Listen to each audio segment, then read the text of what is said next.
right, the legend, the most courageous woman in America, Allison Williams, with her weekly visit up early because she lives on the West Coast. Eating at 6 on Thanksgiving makes no sense to me. Although I was thinking about this. Probably best so you don't sit around. You're done by 7. Isn't that what you did on Thanksgiving? No, I don't like it. I'm not a fan, but I don't have a vote because I don't cook anything. So, like, I'm just there to eat. So I eat when dinner's ready. I like to eat between 3 and 4, which is what we always did growing up, sometimes a little earlier because when the Lions game was over, that's when you ate. And here, my husband's family, they eat at like 6:30, and then you can't do second. So like if you eat between 3 and 4, then you have your initial meal, then you lay on the couch, you like watch some more football, maybe you play in the backyard. If you're like a kid growing up, you play a little more football, whatever, take a nap, and then you get up and you have Thanksgiving part 2. And it's just like, that's how it should be. It's too big of a meal to have one meal. You need to have 2. So I'm not a fan of the late. That's too late. 6:30, you're like waiting around all day. I'm pitching in. You pitch in? You get in the kitchen? I'm pitching in with you on that one. Oh, no, I think you're right. I mean, look, let's be honest. To me, middle of the day, you get up late, you eat something, you know, whatever, and then you have, and then you eat kind of a little bit, and then you have the dinner after the football game. And then the next football game starts and you do whatever. I'm with you. West Coast people, you're a Midwesterner at heart. West Coast people. And think about it. It's 9:30 back east. Like, Thanksgiving's over. Right. No, not a fan. 9:30, I'm asleep for 2 hours. You kidding me? I'm in bed by 7:30. Okay, so go ahead. Right, what do we got? No, I got a question for you. I got a question for you. Do you have any weird Thanksgiving foods? We make a pickle thing with cream cheese and ham. Do you have like a weird, like, does Lee make anything weird from her family? Do you guys have a weird Thanksgiving dish? No, my wife, Lee made some kind of thing that was really sweet with sweet potatoes, and it had mushrooms, or marshmallows on top. Yeah, no, that's not normal. Mushrooms, no. All right. No, but it is. The pickle thing I'm digging. It's good. I'm digging anything It's very pickled. good. Why not? All right, what do you got for me today? I got college football. I got, what do you think? Is Michigan where they're supposed to be, number 2? Alabama, Cincinnati with Georgia, number 1? Are you good with the top 4? I think this is the first time I've said that. Yeah, I am. Michigan showed up, man. Like, I was super surprised how well they played it. They had a game plan, and they came in and they executed it flawlessly. Like, the way they ran the ball and controlled the clock and didn't let Ohio State's offense get on the field. Then they limited big plays when they were. I was super impressed. Hutchinson was a beast out there, totally impacted the game. And I think when you look at Michigan's strength of schedule overall, with that win against Ohio State, I like them where they're at. I think they've earned it. The thing that's crazy to me, though, is, like, I know it seems so. I always feel like whenever everything seems very clear is when it's about to get very muddy. So I feel like this weekend could get crazy. I mean, what if Iowa wins? Like, that's not outside of the realm of possibility. They were a top 5 team earlier in the season. I just wonder, like, could something really crazy happen this weekend that turns everything that seems so perfectly lined up for the playoff completely upside down? I'm betting it does. I watched Cincinnati, and I watched most, if not all of it, the other day against East Carolina, and I didn't think I agree with Lee Corso. Lee Corso said they look lousy. I felt like the same thing. I'm not saying they're going to lose, but I'm not saying they're going to win big either. And I'm talking about Cincinnati against Houston. And if that happens, holy cow! Do you think they not only have to win, they have to win by a decent margin to guarantee their spot? Okay. No, I think. What do you think? I think just win and Cincinnati's in the thing. I do. Do you? Yeah, I just feel like, you know what? They're past all that now because other teams have lost enough. Let me ask you this: if let's just take an if Alabama drops out, all right, and I'm going to go to this and just get your opinion because I think it's interesting. If Alabama drops out, they lose to Georgia. All right, and let's just say for the sake of argument, Oklahoma State loses to Baylor. Now you're looking at Notre Dame without a coach. And the guy, Gary Barta, said, hey, look, without a coach kind of mattered to them. Wouldn't this be the most insane thing ever, a team without a coach in the playoff? Because it could happen. No, it absolutely could. It absolutely could. And that to me was why I was shocked the Brian Kelly news came out when it did. You would think you would wait until at least after this weekend. I mean, I know they don't have a game, but they're still in contention for this thing. Like nothing's settled, nothing's guaranteed. So I was surprised, especially if you're Brian Kelly or if you're LSU. Like, what's the rush? If you know you've got your guy locked up, because I think it was kind of a similar thing with USC and Lincoln Riley. Like, I think they knew they had their guy all year, and that's why we probably didn't hear a lot of rumors. And so if you know that you're going to be good, I don't know if it leaked, I don't know what happened, but I'm a little surprised you don't at least wait until next week and see what happens this weekend with all the championship games before you make that decision, because you're right. It does factor in to the playoff committee's decisions. And it's not outside the realm of possibility that Notre Dame could kind of back their way into this thing, which is just crazy. But yeah, I mean, who knows what'll happen in that Big 12 championship game? See, here's where I look at, and you mentioned this earlier. Iowa, I mean, at one point, you're talking about the number 2 team in the country, right? Iowa fans, last time they were in Indy, they drank the town out of beer. That's amazing. That is unbelievable. I got bar owners that say, damn, we're ready this time. We're not worried about the Chardonnay. We're not worried about the Rosé. We're worried about the Natty Light. So Iowa is expecting to play really well. They beat Michigan, as you said. Then only really one other thing needs to happen. Oklahoma State lose. Maybe both Oklahoma State and Notre Dame get in.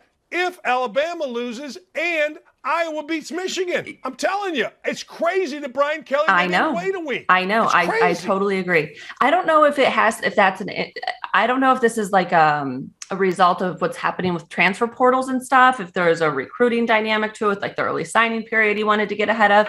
It doesn't make a lot of sense to me. I feel like it had to have been leaked, and that's why they were forced down this path. I will tell you, though, they have a great coach on their staff, and Marcus Freeman, their defensive coordinator. I mean, he is a future head coach, no question about it. And I think he's probably not being talked enough about currently. He was somebody that we met with multiple times when he was at Cincinnati, and I was like, this guy's good. Like, there's those coordinators you meet with now and then. What makes him so good? Well, first of all, his defenses are phenomenal. They play so disciplined, but it's not that. It's like a presence. It's a command of a room. It's a clear like ability that you can see a leader of men. You can see someone that would inspire people that you would want to fight for. He's no bullshit. I remember being really impressed with him. And again, not only his knowledge defensively, but I would say it's more the command of the room and like kind of the presence a guy has. And you're like, okay, yeah, like we're gonna see him probably as a head coach someday. Eli Drinkwitz was like that for me, going back to when he was like at Boise State. I just thought this guy's good. Like he kind of gets it. He's got it all. But that being said, obviously that's a huge loss that Brian Kelly isn't on the sideline and their season is far from over. So yeah, weird situation in South Bend. See, I want to stay with Marcus Freeman for a minute. I look at guys, when I see him on TV, I go, okay, would I play for that guy? And I go back to try to revert back to coming out of high school, and there are so many coaches that I'm like, yeah, there's no chance I'm playing for that clown. But when I didn't know Marcus Freeman from anybody, but when I saw him on the sideline and just on TV, swear to God, I don't know, 6-7 weeks ago, I'm like, that dude looks like a serious dude. That dude looks like someone I could get behind. So I don't know if Notre Dame's going to do that with an assistant. I have no idea.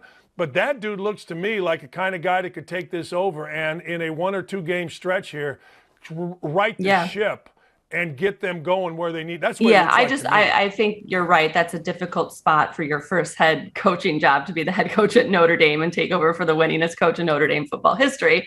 But I do think he's destined for a head job sooner rather than later. I would imagine Fickell's like the primary target for Notre Dame. And obviously they have a great relationship, having been on the same staff together in Cincinnati. I think it's gonna be really interesting to see what Fickell does. He's such an Ohio guy, right? But he could still very much recruit the area. You're close to the area at Notre Dame. Does that become a good fit for him? We'll see. Matt Campbell as well. I mean, there's some interesting names that are still, kind of being circulated out there. So we'll see. But yeah, I think Marcus Freeman's a guy that we'll see in a head job real quick here. I had 2 NFL guys tell me yesterday that don't be surprised if John Harbaugh doesn't take a swing at being the Notre Dame coach. His daughter apparently plays lacrosse there. I'm not going to be surprised. I will bet anybody anything they want that Jim Harbaugh has already reached out. His agent, whoever Jim's guy is, I would bet money that they have, because think about it. You're a Michigan lady. You're from that area. You understand this. Jim Harbaugh, I know he won the game, but the dude had to take a pay cut. The dude got embarrassed. The dude who has to walk around. No. Just go to Notre Dame, declare victory. We won my last game against Ohio State. Maybe you win a national championship and go to Notre Dame. I don't know. I'm just throwing things. I just heard that yesterday about John Harbaugh, and I thought to myself, well, hell yeah, Jim probably too. Wait, so what are you saying? Are you saying John goes to Michigan and Jim goes to Notre Dame? No. I'm saying both Harbaughs are interested in going to Notre Dame. Really? I think it'd be way more fun if John was at Notre Dame and Jim stays at Michigan, and then that game, I mean, how fun would that be? Interesting. Yeah. No, I'm with you on that. Yeah, I didn't even think – I had mentioned Jim yesterday. And then after my show in Indy, 2 NFL guys that I know were listening to the show, and they're like, hey, John Harbaugh's daughter plays lacrosse at Notre Dame. He loves Notre Dame. Don't be surprised if John – through back door isn't sniffing around there. That shocked me, right? I kind of love that. I love all this stuff. And what would surprise you now? Like nothing, right? Lincoln Riley to USC? Nothing would surprise me. And the money now in college is as good as, if not better than the NFL. So why would you not, right? I mean, if you've proven you can win at that level, now you can do whatever you want to do. Yeah. How about Lincoln Riley to USC though? What do you think? Okay, so my initial reaction was that's kind of screwed up. They're going to the SEC. Bad timing. Like I wasn't a really big fan of it from Lincoln's perspective. And then I realized what they threw at him. Holy shnikes. Like, are you kidding me? Nobody in their right sane mind says no to that. And we've talked about this. That's the best job out there right now. It really is. When everything was open and all these positions and schools were hiring, we both agreed that USC is the best job, and it is. And holy shit. Can I say that? You throw in the plane. Anytime. But they bought his house for what they bought his house out here for. And then again, it's the recruiting and the weapons he can get out here for that offense. He's going to kill it. I'm excited, actually. So now that I've had time to process it, I'm actually super excited for him, and for not so much for him, but for what this means for college football in the Pac-12 and West Coast college football. Anybody, it would be fun to sit there, and I know a lot of media are criticizing him, and I'm like, really? If they gave you guys in the media an extra $10,000 a year, you'd switch jobs. So shut the hell up, all you media guys. I mean, look, money talks. We all know that. Bullshit walks. We know that. I mean, that's and as you said, when you look at it, you don't say no. It's not like, hey, look, it's not like he's going to Lubbock, Texas. He's getting all that. Yeah, there's a lot of components at play here. And then I just think about if you're his wife and you're hearing all this, how are you not honey, we're packing this house up. Like, love Oklahoma, love the people here, good folks, but we're doing this. You cannot say no to that. You just can't. I don't care what allegiance you have. No. And that's the other part of it too. Like, he inherited a program from Stoops that was in a good place. This is a chance to actually build something of his own. And I think that's a cool challenge in itself. So yeah, crazy, man. And I'm anxious to see, because there is, he took over a really good, if not great program. Now you got to build it. And there's a big time difference between taking one over, and he enhanced it. He did great, but it is interesting. All right. You ready for some hot takes? So LeBron James is all of a sudden out. I say LeBron James is faking because a lot of heat is coming on him for throwing a ball in the face of a guy with the Pistons and that whole Isaiah Stewart thing. Is LeBron James taking a few days, saying he's sick? Is he jaking out here? Okay, so I don't know enough about the whole health and wellness protocol that the NBA has and what that is consists of. I have no reason to think this. I have no source. I haven't talked to anybody, but like, I don't know. This is my conspiracy theory in me. Like, I think he has COVID, and I don't think he was really vaccinated, and I think that's why he's out. Baby! I have no reason to think that, okay? I have no connection to LeBron. Nobody's told me that. I just think half these guys didn't really get that shot, and I bet he's one of them in the league knows it or something, and that's why he's out. So that's my hot take. That is what do the kids say? That's fire right there. From again, totally no source for that or anything, but. And look, if you don't agree with it, look at the name of the show. Don't at me. Yeah, exactly. Go for it. Hey, you are America's most courageous sports media personality by leaving a job with a young family over principle. I contend that Enes Kanter is America's most courageous athlete for taking on not only LeBron James, but the NBA and the entire nation of China. 100%. I don't agree with your initial statement. I agree with your latter statement about Kanter. What he is doing, and the fact that the NBA is kind of letting him have a voice here, which in the past I feel like they would have really worked to squash. Maybe they did, and they didn't have much success. I know it is not a comfortable spot to be in when you're going against the popular narrative, especially at the level that he is when you're taking on very strong nations.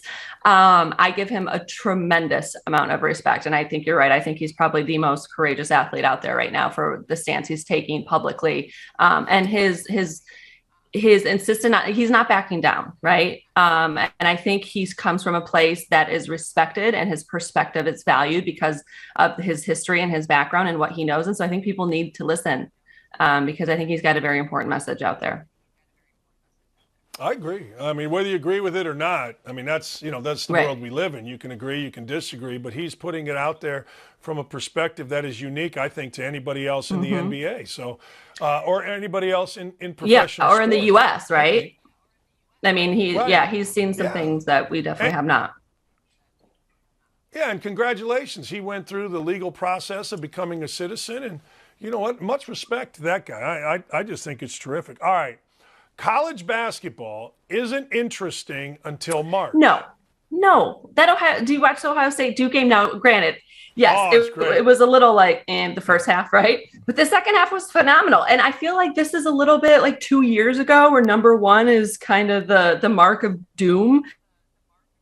Remember was that 2 years ago when every number one team would lose? And now we're seeing that again with Gonzaga falling to Duke and then Duke falling, at Ohio State. No, it's fun now. It's fun now. And I think the parity is better than it's ever been across the sport. And no, I'm into it. I'm in it now. Allison, Lee was out of town. So last night was my first night to really sit and watch college. So here's what I started with. Those are so addicting. That I know. And then people always say, well, you got to sit down and have beers. No, here's what I did. This is a 12-pack of A&W Zero Sugar. I killed half of it last night because I think I invented the wheel. I put a Frosty mug in my freezer. And my wife's like, you're not the person that invented a Frosty mug. It's a game changer, though. I go, yeah, I am. What are you talking about? Yes, do you put a little vanilla ice cream in there? I sat my fat ass down. I didn't because I'm going no carbs. But you can have 12 root beers. Yeah. No sugar. Yeah, but it's got aspartame, which is even worse. Just go for the real stuff. Yeah, it's terrible. Let me see what Not these vegetables, have. I'll tell you that. Yeah. These are less than 1% carbs. What? I'm doing good that's last hilarious. Night. Disgusting, but hilarious. Look at this bag. I just tore. Yeah. And I forgot a whole sleeve of Ritz crackers, so maybe the carbs thing didn't work. But yeah, college basketball's great. That's what I did That is amazing. And I tweeted and I texted and I had fun. I mean, what else are you going to do on a Monday night? Like midweek? I love it. I don't watch anything. Yeah. Like I don't watch any regular series on like broadcast television. I'm watching Yellowstone right now, but I don't get into any other shows other than games. So if there aren't games on, Like, what am I going to do? So no, I'm here for it. I'm here with you on the veggie sticks, the soda. Now I don't drink that crap, but I did eat. I bought my son some veggie sticks the other day. I was like, "You want these, right?" And then I ate the whole thing. So I'm totally with you. Yeah. God dang! I think I got into an A&W coma. I went downstairs and there's this bag tore open. I'm like, yeah, because it's caffeine free, so you can. Yeah, it was like I went on an A&W Oh my bender. God. I'm waiting for the hangover to come from A&W. I don't know. All right. That's awesome. Alabama is a 6.5 point, as we sit here right now, underdog to Georgia. I used to say, always take Urban Meyer and the points in college. Taking Nick Saban and the points, I'm going to do it. Am I making a mistake taking Alabama and the points? No, I think they keep it close. I do, even though they were terrible. I was going to say, even though they were terrible against Auburn, Kirby Smart is watching that game, and he's watching A&M, and he's watching Florida, and he's figuring that shit out. I do think they keep it close, though, and I think they find a way. I would take the point. 6.5, you said? Yeah, it was 6.5 last time. Look, I haven't looked in the last half hour, but it was 6.5. It's Saban. It's a former assistant. You know how those games go. And the way Georgia wins on defense, I think they can hang with them a little bit. As bad as they looked against Auburn, I think that could be a actual positive for them because they'll have their full attention. And he'll kind of massage that into a lesson and a teaching point for his team because there's nobody better than Saban. I mean, he was like giddy after that game. It was kind of bizarre, actually, how big he was, like smiling. Yes, right? That was bizarre. Like, what is going on with him? All right, let me ask you this. You're on the sideline, and you got to interview this guy after the game, right? And you're not a robot. I mean, people think that people, that are announcers are robots. They're not human, But you got to interview some, Saban, who's mad when they win by 40. You're walking up to him. How shocked are you when all of a sudden, as you said, he's giddy? Jamie Erdahl, I think, did a great job of interviewing him, too. I thought she was awesome. She was phenomenal. Yeah, she totally got him to smile, and like a big, silly smile twice. Right. Yeah. So it was funny. Chris, Molly, and I, when we were doing our podcast at the beginning of the season, Molly had him that Miami game, and she thought that he seemed a little different this year, like more relaxed, a little just like happier, like a different kind of Saban. And then it changed very quickly. I think it was like week 3. We're like, no, he's back. But maybe there is some of that still. But yeah, I was super surprised watching that. Like, I'm like, that's the kind of like smile and joy you usually only see from him post national championship, when he like can really kind of like exhale and talk about how special this group is and how much he loves those guys and blah, blah, blah. But I think just to win that game on the road in overtime and know that they played that poorly, but they continue to fight and find a way to win, I think he was actually able to find some joy, which I'm happy to see, because we should all be able to find a little more joy. Yeah, we should, and that was surprising. All right, contrary to what anybody's going to say, Urban, Shelley, anybody, Urban Meyer will talk to Notre Dame. You know these answers better than I. I don't know. Will he talk to him? I sent him a text yesterday that said a dirty word, Notre Dame, let's win a Super Bowl. And he responded, I'm not going to say how he responded, but yeah, I don't think you can after year one. I mean, you can talk to him. Maybe you can talk to anybody. So yeah, if you want to like take that phone call just for craps and giggles, sure. But I mean, to have a serious conversation, I don't know. I don't think so. No, I don't either. But I don't know. And I'm not giving away what he said. I just legitimately don't know. To me, I remember when he called me one day. He goes, "Hey, you got a minute?" I go, "Yeah." He goes, "I just had a hell of a day." I said, "What happened?" He goes, "Florida." He goes, "I met with Notre Dame in the morning, and they offered him whatever $2 million or whatever." He goes, "Then Florida flew in and flew me down to Florida, and they said, 'What Notre Dame offer you?' And they doubled it." He goes, "That's a pretty damn good day." We were laughing about it. Notre Dame is special to him, as it is to most, people named after a pope. I don't know if he talks to him. Nothing would surprise me. Like you said, nothing would surprise me. But no. in year one, I don't know, after 1 year, I feel like, don't you feel like there's a little bit of, hey, I got to prove that I at least, and not even tried, but like that I really gave it a run at this thing. I don't know. Can you leave after a year? I think you tell me, because you covered him and I just watched him. I think a lot of it depends on Trevor Lawrence. Yeah, you want to see, yeah. Like how good is Trevor and how Lawrence? good does he think Trevor is? I mean, if he thinks like, okay, I can get this guy to be the next great NFL quarterback, I mean, that's a pretty enticing combination. Like, could we be the next Brady Belichick for, however many years? Yeah, I think if he sees some potential there long term with Trevor. Well, how good is Trevor Lawrence? You covered him. How good is he? Phenomenal. I've never seen him one of the cleanest balls I have ever seen thrown. The way his, like, I remember standing in the end zone during warmups to have it as they were like running go routes. And I remember just watching the trajectory of the ball as it's like coming towards you. And I'm telling you, this sounds weird. It cuts through the air differently. Like, it's like the cleanest moving. I remember the rotation was so fast, it almost looked like it wasn't moving. He just throws a beautiful, beautiful ball. And he's more agile, I think, than people realize. At least I thought so in college.